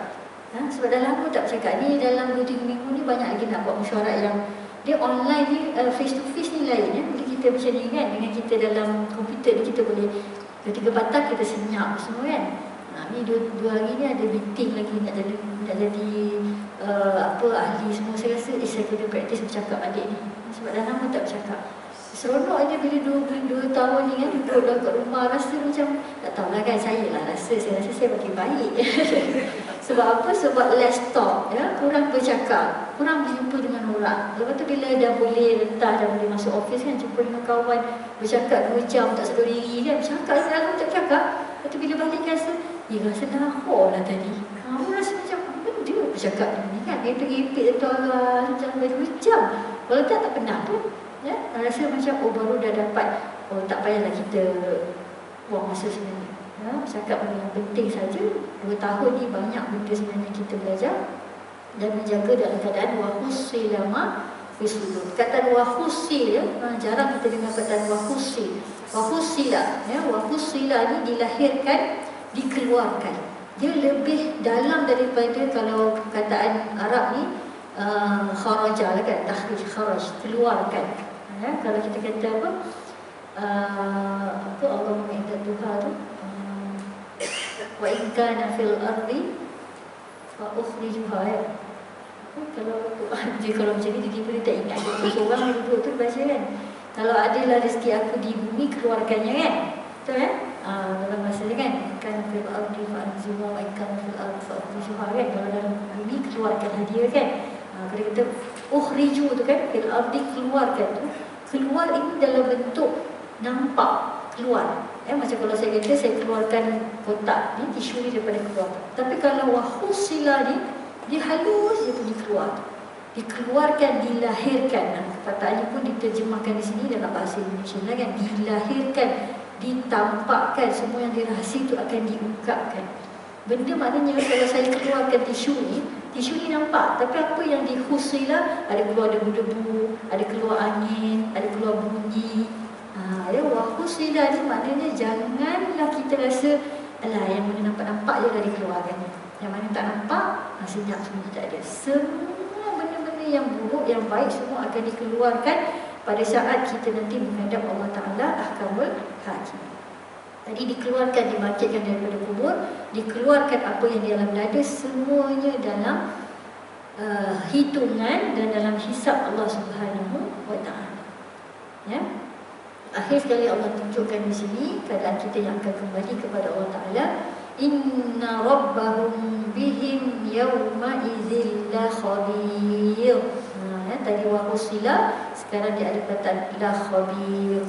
Sesungguhnya Tuhan mereka pada hari itu maha mengetahui keadaan mereka. Sesungguhnya Allah SWT maha mengetahui semua perbuatan hamba-Nya. Tidak ada sesuatu pun yang boleh menutupnya, kerana Dia mengetahui segala sesuatu. Dia ada alim kan, dia ada basir, dia ada khabir. Khabir ini lagi halus lagi. Dia ada latif dia lah. Antara sifat-sifat Allah Ta'ala, Dia mengetahui keadaan mereka daripada dia diciptakan, daripada dia diwujudkan sampailah kepada dia ditiadakan. Pagi tadi kan saya dengar kuliah subuh juga daripada tuan guru saya, Ustaz Khairul ni. Ustaz Khairul ni dia secara usim lah, kita orang ada circle sendiri. Dia ada buat kuliah pagi setiap hari Ahad. Ada Zoom lah, saya kesempatan pagi tadi buat kuliah subuh dengan dia. Tak lama lah, dia selalu dalam setengah jam, 40 minit je. Dia ada circle-circle sendiri lah. Saya pun perlukan kata apa, suntikan ya. Pagi daripada pukul 6.30 tu dah tengok mihrab Quran. Biasa saya jual, kalau Ustazah Hafizah Musa ada buat mihrab Quran, kadang Ustazah Asma' pada live pagi, Ustaz Asri pun ada, dengarlah kuliah-kuliah tu kan. Sebab dia online ni sekarang sejak PKP ni banyak benda. Mihrab tu tak tahulah, hari ni macam tak nampak pula dia punya notification. Ustazah ni kadang-kadang dia ada urusan, dia ada masyarakat, dia tak buat kan. Ustazah Asma' itu buat live dekat Mekah kan. Ustazah Hafizah pun pergi Mekah mereka tu, semua nak tengok pagi. Lepas tu pukul 7 tu ada kuliah subuh, lepas tu ada 7.30. Paling sampai pukul 8 lah saya akan dengar saya punya circle punya slot-slot dan sebagainya, pukul 8. Tapi pagi tadi Ustaz ni, Ustaz Khairul Husin ni, dia share kepada saya, kepada kami dalam grup Zoom ni, tentang Allah ini maha mengetahui sesuatu. Dan yang paling terkesan bagi kami semua ialah apabila beliau berfungsi keadaan Allah ini maha penyayang kepada manusianya. Dia bukan sahaja mengetahui, dia penyayang, dia menjaga kita sejak daripada dalam rahim ibu sendiri. Nak kaitkan dengan ayat ke-11 tadi, bahawa Allah Ta'ala ni mengetahui perbuatan hamba-Nya setiap satu pun yang tak boleh tutup. Hatta dalam rahim ibu pun dia menjaga kita dan mengetahui perkembangan rahim manusia di dalam rahimnya. Dan dia bagi satu contoh lah yang terkesan. Dia kata Allah ni sangat mengetahui, sangat menjaga hamba-hamba-Nya sehingga dalam rahim kita ni, manusia ibu duduk dalam rahim yang mana kenapa kakinya luncur je lah, tak ada masalah, luncur je. Kan duduk atas kursi macam kan, duduk je tak masalah, boleh luncur-luncur kan. Saya kalau tasbih kat masjid pun, dekat kuis tu ya, kadang saya duduk kat tiang kan, kat studio saya duduk sini, saya pusing belakang, saya duduk kaki ke belakang. Termaklah ya, Ustazah makcik dah tua dah ada, orang dah budak kan, saya luncur kaki ke belakang. Sebab duduk bawah ni memang dia pergi ke pinggang, dia pergi ke lutut. Saya pula cepat kepas, cepat sebut-sebut tu kan. Tu saraf dah tak betul dah tu, sebab kalau saraf tu menjaga. Ya. Dia kata apa? Ustaz kata kuliah subuh saya pagi tadi, kuliah subuh dia lah saya dengar, Allah menjaga dan mengetahui dalam rahim ini. Dia bagi contoh bagaimana seorang ibu yang diserang COVID, ya, dia kata tak pernah dengar lagi lah anak tu kena COVID. Ada tak siapa-siapa yang dengar kat sini? Yang mana? Anak dalam kandungan ni kena COVID. Tak pernah dengar lah. Saya pun setuju dengan dia. Kalau lah ada, mungkin tak sampai begitu itu, atau kes itu terpencil ya. Setakat dia kata ibu yang kena COVID, bila lahirkan anaknya tak kena COVID. Ada yang selamat anaknya, kita tengok Allah Siti Sarah pun kan, anaknya sihat dia punya. Dan ada pun ada yang anaknya dilahirkan COVID, maknya pun sihat COVID lepas tu kan. Maknya betul ialah lepas beranak tu dia kena tu ni, tapi anak yang lahir tu Allah jaga, Allah tahu. Sebab apa? Secara logik ni kan, saya berfikir, Ustaz ni pun doktor lah, seorang doktor Yusim lah, pakar hadis ni, dia kata Allah itu maha mengetahui sebenarnya budak itu tidak mampu menanggungnya ya? Dan kalau ikut logiknya lah, perubatan mustahil anak yang duduk dalam perut tak boleh kena. Kita yang bercakap di udara boleh kena. Dia makan yang sama, dia duduk yang sama, dia bernafas yang sama, darah-darah sel-sel tu kena yang sama, COVID tu kan sama. Dah stage 3, stage 4, takkan mustahil dalam perut tak kena. Dipelihara dalam kantung rahim ibunya dalam keadaan yang selamat. Selamat, mak dia jatuh ke, mak dia tergolek ke, anak dalam perut dia selamat. Ketika itu dia menangislah sebab terkenang kat mak dia kan. Saya pergi dah lama tadi, tak cukup sebab dia pun guru saya juga kan, geng-geng lah juga kat usia. Dah lama tak boleh kampung kan, dia salah lah tu kan. Memang mungkin mak dia rasa sibuk kat macam ni, sampai masa dia tengah sibuk. Saya kata, tak je lah saat dia berurau cakap, Ustaz, lama lah tu kan. Kampung lah tu kan. Itu lepas-lepas je boleh turun lintas daerah, dia turun lagi jumpa balik mak kampung semua. Itu yang rasa sedap sikit gimpur jalan kan. Kalau ada adik beritahu pun, mak ada jumpa mak itu sekejap je kan. Nak jumpa lagi lah, insyaAllah boleh sikit. Tapi itu nak tunjukkan kebesaran ataupun Allah maha mengetahui, kata khabir dia mengetahui. Bagi contoh yang saya pagi tadi tu saya dengar kuliah dia, saya kata, betul lah Allah tu maha mengetahui. Dan yelah, kalau lah kata anak bayi itu tadi lahir-lahir dalam satu hari kena positif, macam mana lah nak sampai dengan jantung. Ni kadang-kadang mak dia paru-paru pun dah tak boleh, dah stage 3 dengan oksigen dan sebagainya. Anak dah keluar lah, apa-apa hal dia akan keluarkan anak dulu kan. ya, sihat kan, ya, keluar. Mak dia dah arwah. Yang mana ada yang mak yang bersalin sebenarnya, yang diselamat, selamat. Ya, maknanya anak tadi negatif, tak ada kena-mena. Allah pelihara, Allah jaga, Maha mengetahui. Kita tak tahu apa sebenarnya ilmu Allah tak sampai pada kita. Tapi dari sudut medikal ni memang tak dapat dibuktikan kenapa anak kita ni tak boleh positif. Kalau logiknya kan, bercampur dalam ni, atau dia kata sebenarnya melalui pernafasan, perudaraan baru sampai dan sebagainya kan. Ya, kalau anak dia sama sekali dengan dia, takkan mustahil tak boleh kena. Dan sebagainya. Duduk darah yang sama dengan mak dia. Kalau darah dia terkena dan sebagainya, mustahil anak dia. Tapi dalam kantung rahim lah, tadi Ustaz kata, dalam kantung rahim itulah sebenarnya dipelihara anak. Jadi dalam rahim tu Allah Maha mengetahui, lagilah dalam sudut dada manusia yang wahusila tadi akan dikeluarkan satu-satu. Ya, akan dinampakkan satu-satu. Ya, sekarang ni bagi menjaga hatilah, bagi menjaga tengok orang kan. Kena cakap, dia kata kita sampai kalau kita tahu benda ni, dia kata ayat-ayat ini, kita sampai tak ada masa sebenarnya nak memikirkan tentang orang. Ya, kenapa dia letak sudut tu macam tu nak makan kan. Sibuk kan duduk ke kedai makan kan. Saya pun suka perhati orang. Kenapa dia makan tu? Kita pun order cream custard kan. Di rumah sebelah kita makan tu, orang sebelah saya bilang, dia order apa tu ya? Sesekejap dia dek, anak juga ya. Tak apalah, itu benda baik, berkongsi benda yang baik kan. Ya, kadang kalau saya di rumah suami saya, dia orang kerja lagi, dunia dia berbeza kan. Misalnya dengan kerajaan dan sebagainya, dia kata, dah lambat saya tak payah fikirlah masa orang tu nampak macam mana ya. Kenapa? Sebab dia kata kalau saya kuliah subuh, Ustaz pagi tadi dia kata kita kalau tahulah khabir ni tadi apa semua yang kita tak sempatlah nak fikir sebenarnya tu. Sebab apa? Kita nak fikir amal kita saja. Ya, tak ada whiteboard lah, tapi dia ada share tadi ya, satu sifir. Ya, dan saya rasa saya kena last ni saya kena sampaikan juga sifir ni tadi. Sifir untuk kita beramal, dia baca kitab. Saya tak perasan lah kitab apa dia baca bagi tadi sebab saya pun lama masuk. Tapi dalam kitab tu dia kata dia beritahu tentang sifir amal. Ya, sifir beramal ini dia kata dalam kitab tunjukkan bagaimana kalau kita amalkan sifir ini, kita tak sempatlah nak fikir apa-apa semua. Untuk kita tahu, kita akan sentiasa buat perkara yang baik. Dan bila kita baca Quran, kita baca hadis, kita akan berusaha sungguh-sungguh untuk beramal. Kerana sifir ini kata, kalau kita tak buat, kita akan dapat kosong pahala. Mula-mula sifir itu kata apa? Yang saya ingat, kalau kita nak ditunjukkan satu nombor yang mudah kita nampak ya? Ini saya nakalkan, saya sampaikan sebiji lah macam saya belajar pagi tadi. 6 kali 3 6 kali 2 kan, silap tak, 6 kali 2 kali 3 sama dengan 36 ya? 6 kali 2 12 kali 3 36 ya? 6 nampak siapa yang nampak tu macam rejah lah kan. 6 kali 2 kali 3 36. Lepas tu dia kata satu lagi sifir ya? 6 kali 2 kali kosong sama dengan kosong.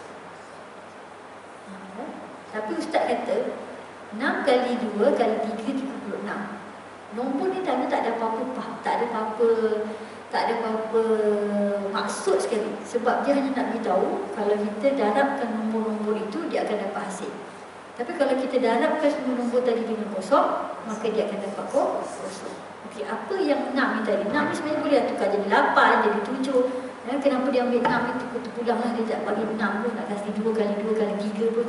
Tapi 6, 2, 3 ini sekadar nombor sahaja. Ya? Yang 6 ni tadi, kalau yang pertama, kotak yang pertama, yang tadi nombor yang pertama itu ialah Al-Quran. Ya?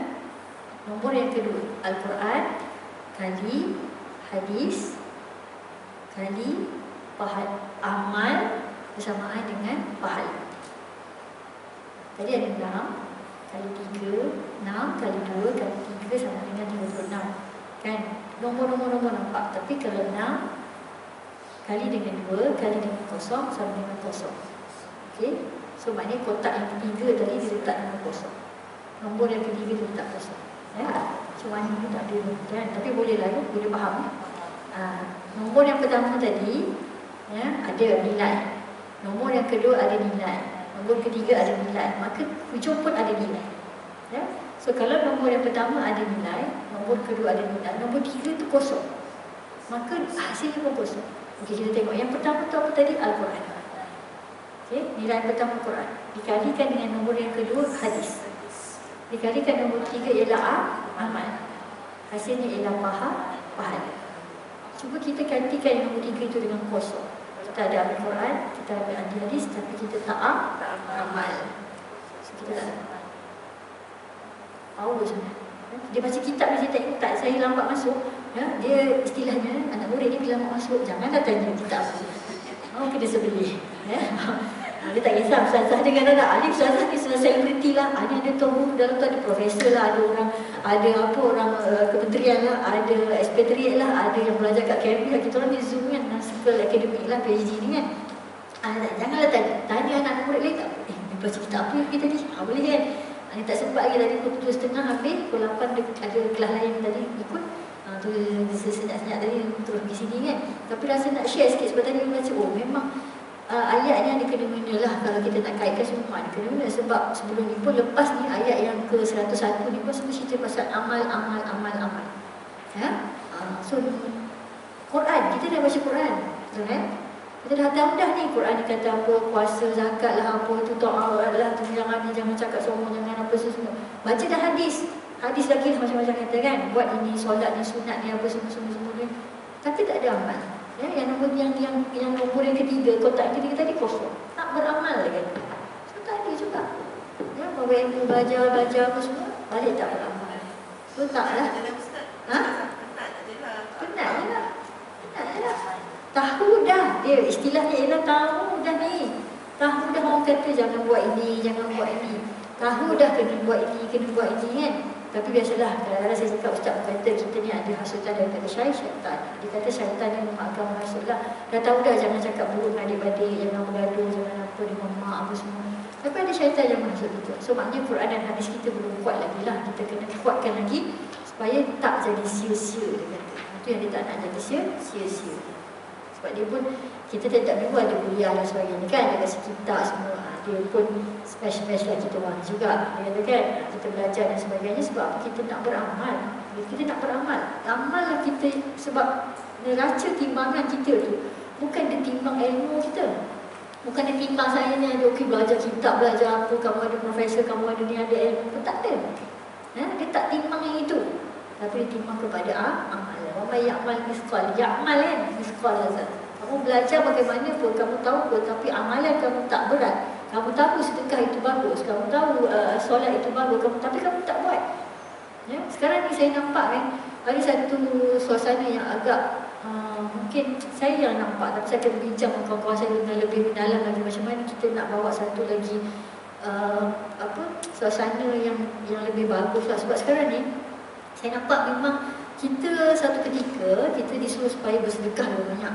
Sebab kalau kan ada hadis ayat Quran kata kalau kau mati nanti apa perkara yang paling kau nak buat yang dibangkitkan kan, ayat Quran kata kan, iaitu nak bersedekah, nak berwakaf apa semua kan. Sekarang ni yang jadi pelik je lah yang saya nampak lah, yang saya kaji dan saya tengok ialah orang bersedekah dia ni, tapi solatnya, tapi menutup auratnya, menjaga akhlaknya kurang tak? Seolah dia kata dengan sedekah itu, sebab kita duk highlight mana sedekah. Dalam Islam itu tadi Quran, hadis, dia balance. Dia balance. Sebenarnya yang wajib, yang didahulukan, kita dahulukan. Amalan pertama yang dihisap masa kita lepas meninggal ialah solat. Solat. So dia sedekah, pergi wakaf untuk saya kata, bab asas ni belum dijaga. Sebab apa? Memang betul. Kadang-kadang saya tengok ustaz-ustaz yang Mak Tafiz ni kadang-kadang pun dia tengok juga atas bawah kan. Dia tengok atas bawah, nak datang wakaf kat dia ni kan. Macam-macam kes yang berlaku dan sebagainya. Dia kata, boleh terima. Tapi kadang-kadang dia pun buat peraturan-peraturan juga kan. Sebab duit yang nak masuk itu ialah duit yang nak diberikan dengan semuanya yang lebih baik.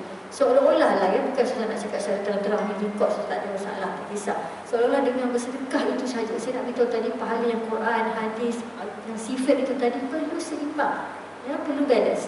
Tak guna sebenarnya kalau kita tidak membuat asas-asas tadi, tidak menjaga solat, tidak menjaga hubungan kita dengan Allah, tapi kita lebih kepada perkara-perkara yang kita nampak secara zahir saja. Dan orang-orang ini memang diberikan rezeki yang melimpah. Rezeki yang melimpah. Memang kita nampak dalam keadaan yang kerana kehebatan ilmu yang dia ada. Ilmu nak bisnes, ilmu nak marketing, ilmu dia ada. Tapi dari sudut amal itu tadi yang sepatutnya dinilai di sisi Allah SWT. Allah Ta'ala tadi la khabir. Saya bagi contoh tadi kan, bila ada dalam perut pun Allah jaga. Ya, Allah jaga kita ni, Allah jaga ya. Saya sekarang ni ialah kita ada amalan kita baca kan, ada hadis-hadis yang kita boleh biasa tak ibu baca subhanallah bihamdihi kan, satu sekali setiap pagi. Kemudian baca hasbi Allah kan, la ilaha illa huwa alaihi tawakkaltu wa huwa rabbul arsyil azim 7 kali ya. Kemudian kita baca lagi selawat kita, kemudian kita baca doa-doa yang hidup apa Allah saya ni kalau macam ni dia petik dia tak datang. Dia mesti duduk sendiri tu kan. Kadang macam kenapa tak keluar ya? Dia cakap tak apa, dia tak nak bagi lagi tu, belum lagi keluar. Minyak matika astarif tu aslih li sya'ni kullahu wa la takilni ila nafsi tarfata 'ain kan. Kita kadang-kadang ada satu doa tu zikir pagi tu kan, baca Hisnul Muslim kan, saya baca Hisnul Muslim tu, dia kata dalam doa tu aku berlindung dengan diri, aku berlindung dengan Allah daripada kejahatan bisyiri nafsi, dengan kejahatan diriku sendiri. Jangan lindunglah diri aku Allah daripada kejahatan diriku sendiri. Jangan kau serahkan segala pun perbuatan yang aku lakukan dengan sedap mata tanpa kau yang menentukannya. Maknanya apa yang aku buat biar kau yang tentukan. Aku berlindung sebab sebenarnya diri kita ni adalah kejahatan diri kita sendiri. Siapa yang suruh kita tidur? Kita lah. Siapa yang suruh kita tak nak bangun solat? Kita lah. Siapa yang suruh kita solat duha semua? Kita lah. Jadi maknanya musuh utama ialah kita, diri sendiri. Ya? Tak nak baca Quran, ya? Tak nak mengaji, tak nak apa. Dan semalam buat alasan lah, penat kan, balik pun dia pun nak jalan ya? Tak payah baca Quran ya? Tak payah baca salah hati, lihatlah sekejap Allah Fahim kita semua ni ada isyak ni ngantuk dah ni ya? Aku lagi makan lepas tu fikir dia dah boleh makan, dah jalan, dah apa kan, jahat semua ya? Salah hati dia jahat kepada diri dia sendiri. Apa salahnya baca dulu 3 ayat? Sebab bila kita baca lah, kita tak ada apa baca kan, salah, sekejap je. Tentu dah nak mengantuk, tentu lah rasa macam beg tak kemas, tak apa. Alhamdulillah ni min syarri nafsi, aku berlindung daripada kejahatan diriku sendiri. Sebab yang nak buat jahat tu aku pula juga kan. Jangan tentukan. Tapi syukurlah alhamdulillah lah, saya pergi semalam 2 hari dengan tawakal kepada Allah, dengan jaga kan, kita ada kita punya apa, bukan nak katalah, tapi memang susah, kita yakin lah ya, dalam keadaan yang doa mudah. Sebab kadang kalau kita tak mudi, anak pula mudi, suami pula meletup-letup dalam tu halal apa semua kan. So doa Allah menyesali amri ma'ruf hati qalbi, Allah mudahkan urusan, tenangkanlah hati aku kan, walaupun susah nak parking apa semua. Tapi dengan niat baik Allah jaga apa semua, senang dapat parking depan kedai. Tak pernah dapat makan kedai tu kan. Tahu tak, Ipoh tu saya cakap kat suami saya, dia macam seremban lama, dia macam di dalam, dia bukan pandai terancam. Saya nampak show brother dia. Anak saya, apa Ibu show brother? Kenapa mesti tak kat gambar show brother kan? Alah, aku tak tahu lah show brother kenapa.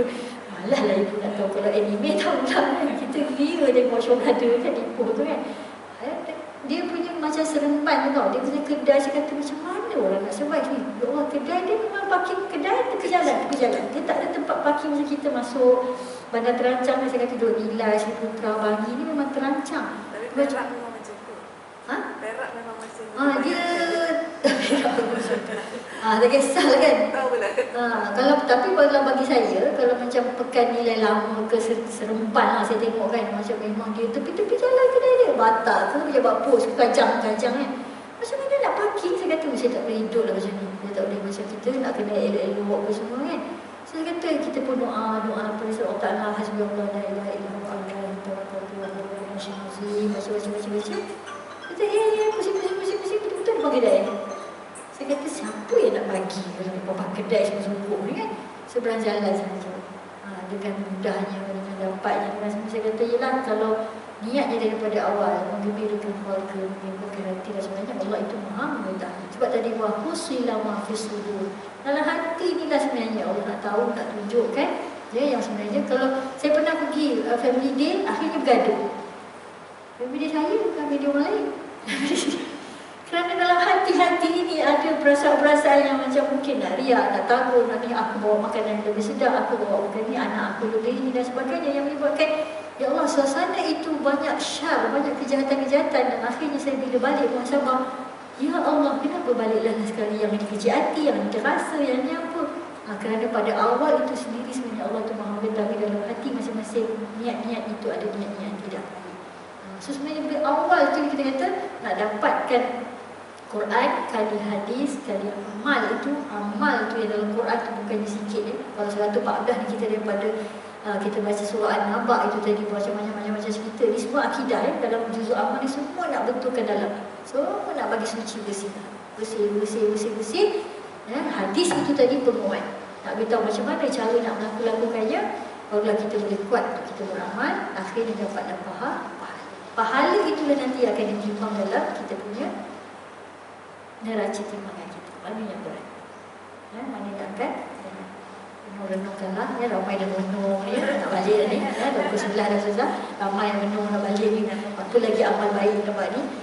Saya sebenarnya 2 hari ni saya niat kepada anak-anak saya tak beritahu mereka lah. Saya bagi suami saya main golf ni, memang dia suka main golf semua. Saya ambil tempat golf course ni, memang tidur dekat tempat golf, memang ambil clubhouse punya lah, maknanya hotel tu memang ada padang golf sebelah semua. Saya tak tahu, saya memang booking masa saya booking. Lepas tu dia dah search 2 hari sebelum begitu, dia search, dia kata awak booking tempat hotel ada golf dia kata. Saya kata tak apa tu, boleh buat kan juga boleh. Biasa bercuti masih tak kasi sebab set golf tu dah susah bersalah. Nak buat kereta kan dengan kita punya luggage semua. Lepas tu saya cakap anak saya buat beg kecil-kecil je apa semua. Lepas tu dia macam tak muat pula kayu golf. Dia senyum, dia tengok saya tau. Lepas tu semalam dia main golf dengan kawan dia tak mana-mana sampai Cina kan. Dia main, lepas tu dia main semua-semua anak saya semua kan. Sebab sebenarnya besok ada peran besar dalam aku. Besok saya sebenarnya nak menghadap supervisor saya. Saya nak dapatkan final draft yang lepas 2 orang. Yelah, ada komen-komen sebab selalunya bila saya menghadap tu dia akan jadi macam terlalu stres lah untuk saya nak betulkan sebagainya. So saya niat pada Allah Ta'ala, ya Allah aku bahagikan aku, suami aku semua tanpa mereka tahulah, tak apa. Tapi asbab ni insyaAllah Allah bagikan kerendah. Kalau susah banyak tuan, at least lah bagi saya tenang hati. Itu je. Sebab bila tenang kita tak ada apa-apa lah. Maksudnya sesusah mana pun dia suruh ubah ke buang ke tambah ke apa, saya boleh. Sebab ni antara kata strategi jugalah yang diajar oleh guru saya, bahagikan orang-orang semua. Sebab orang kata kadang-kadang silap kadang-kadang antara benda yang tersilap ialah kita buat lepas tu. Lepas kita dah ni baru kita tak okey lah. Lepas tu baru kita okeykan orang lah sebab kita dah. Maknanya besok kalau saya jumpa minggu depan lah kita baru enjoy bagi makan kan. Dia kata buat dulu sebab diorang dah okey, dah baik, dah tenang, dah apa, insyaAllah besok semua akan berjalan. Kalau tak lancar pun sekurang-kurangnya anda akan mendapat ketenangan hati. Saya beritahu anak saya dah okey apa semua kan. Padahal anak saya yang sebelum tu dekat sekolah SPM tu saya cakap jangan beritahu kat kakak, kita pergi jalan. So jalan ni untuk korang saja. Suami saya tengah duduk kat hotel, biasa tak pergi mana, bawa saya jalan. Saya tak apalah, saya pun buat laptop sebenarnya. Memang saya nak buka kerja, nak buat kerja sebenarnya kan. Dia buka pula dia main, saya kata okey lah. Sampai pagi besok tu pun boleh lagi mengayun kayu tu semua. Okey saya kata. Dia pun tak faham kalau saya cakap dengan dia kata tak payahlah baby banyak apa cerita semua kan. Tak payahlah, tak faham tak apa. Sebab apa? Dalam hati ini, mahfusillah mahfusul. Hati kita bila kita tahu kita buat kebaikan dan sebagainya untuk kebaikan, akhirnya bila kita pulang kita akan rasa tenang juga. Saya pun rasa semalam saya kata okey lah, fine, okey, semua dah gembira, anak saya nak apa semua saya dah bagi apa semua. So dalam seminggu depan ni saya kata seolah-olah saya bagi sampaikan mesej lah, minggu depan jangan kacau saya. Minggu depan jangan kacau saya ya. Macam tu sebab apa? Ada guru besar yang akan buat. InsyaAllah kalau bersamalah kita nak berhadapan dengan perkara-perkara yang lebih baik. Itu dalam gathering kita keluarga ataupun dalam kita berjumpa dengan kawan-kawan ini. Saya suka tadi ayat Wahusila Mahfisudur Allah akan keluarkan semua sebab Allah itu Maha Khabir. Dan gerak kita apa kesimpulan yang kita nak tengok dalam surah Al-Adiyat ini, yang pertamanya keadaan akan berlaku sangat kacau balau pada hari kiamat nanti. Berkumpul-kumpul dah beritahu lah. Allah beritahu lah pecik keluar dengan buka semua. Sebab bila dibangkitkan nanti, manusia ni tadi sebenarnya apa yang berlaku, dia lupa kufur. Yang keduanya, dia kufur dengan nikmat Allah Ta'ala. Kemudian dia bakhil. Dia suka sangat dengan harta apa yang dia ada disimpan. Ni adalah memang saya tak naklah cerita contoh kan. Nanti kan ada yang dia tak buat pun dia rasa kat depan ni kan. Tadi pun kadang-kadang saya cakap ya, itu sama juga benda tu kan. Dia kadang-kadang dia fikir duit ni lebih kepada dia nak apa yang patut di dunia. Tapi akhirat itu tadi patutnya dia laburkan lebih banyak.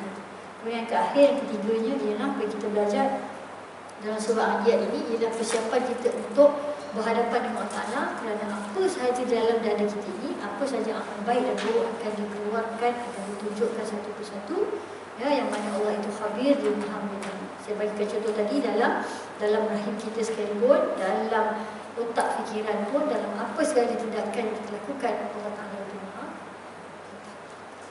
Okey, boleh sampai situ dulu, insyaAllah. Ya, balik rumah lah kan. Sebenarnya dia dah lama tak bercakap, 2 jam pun dia bercakap ni kan. Okey, sampai situ dulu insyaAllah. Saya minta maaf atas kesilapan, kekurangan dan juga pertemuan kita pada hari ini. InsyaAllah kalau ada rezeki kita berjumpa lagi. Dan saya dah tengok dah sebenarnya surah-surah yang selepas ni, kalau boleh kita pergi itulah asyik-asyik setiap kali minggu saya pergi 2 surah lah, pergi 2 surah lah, tapi tak dapat juga pergi 2 surah kan.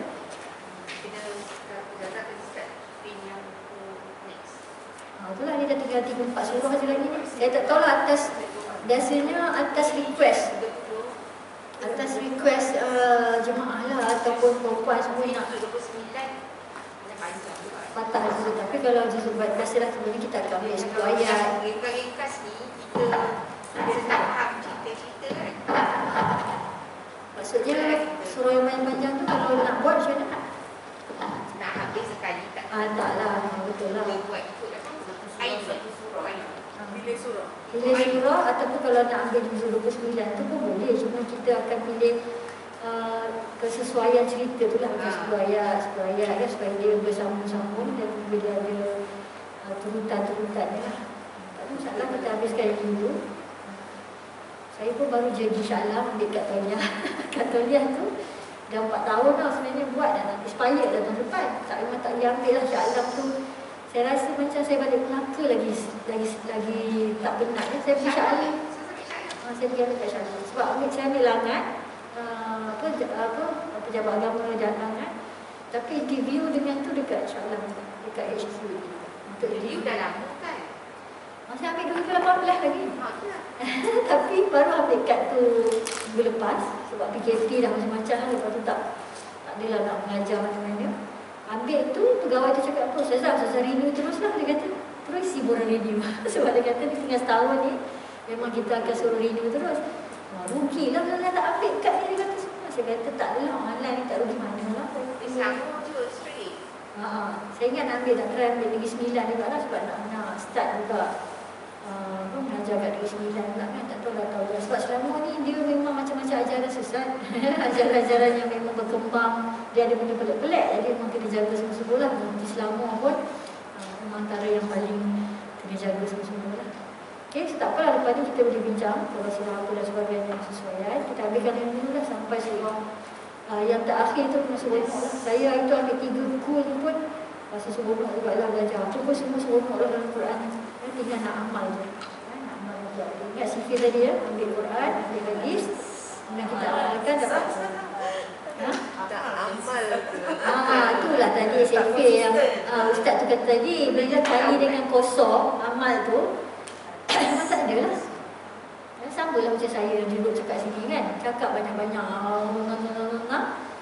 tapi duk amal ni malah yang buat 5 tahun ni amalah ta'alun. Ada satu lagi ayat yang saya pegang, atamuruna an-nasa bil ma'ruf wa tansawna anfusakum. Itu Quran ya. Atamuruna an-nasa, ini saya memang pegang, ustaz-ustaz mengajar pegang. Dia kata, bukan saya tak ingat ayat apa, tapi kita pegang ayat ni.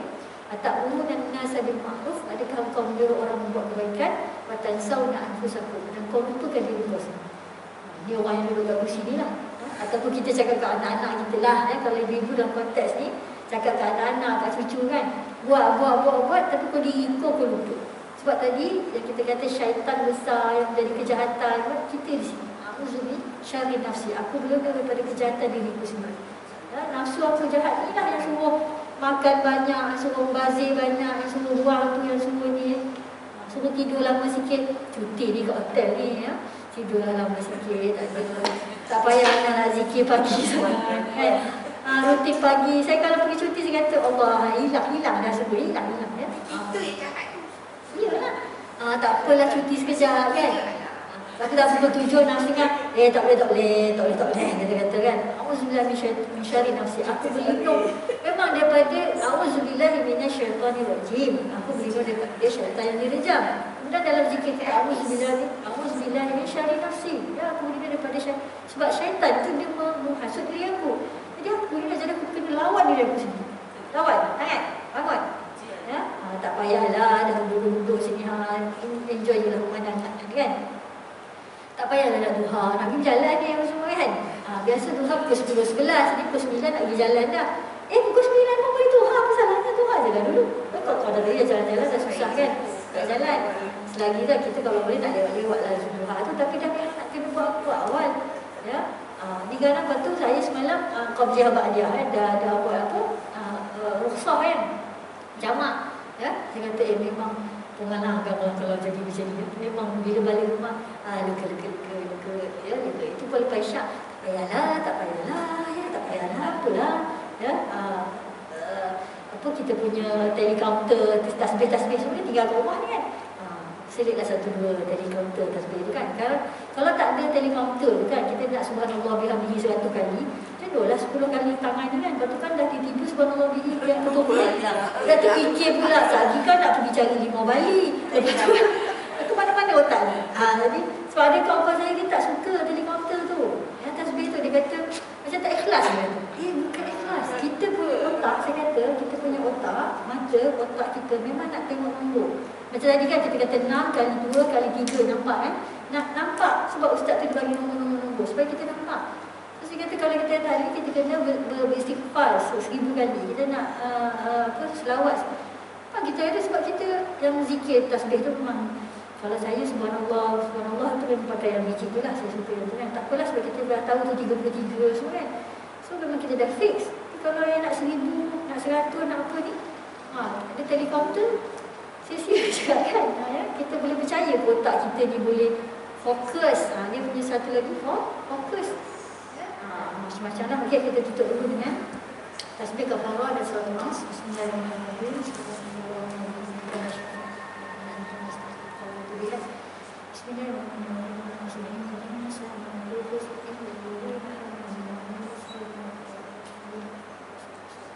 Wabillahi taufiq wal hidayah. Assalamualaikum warahmatullahi wabarakatuh.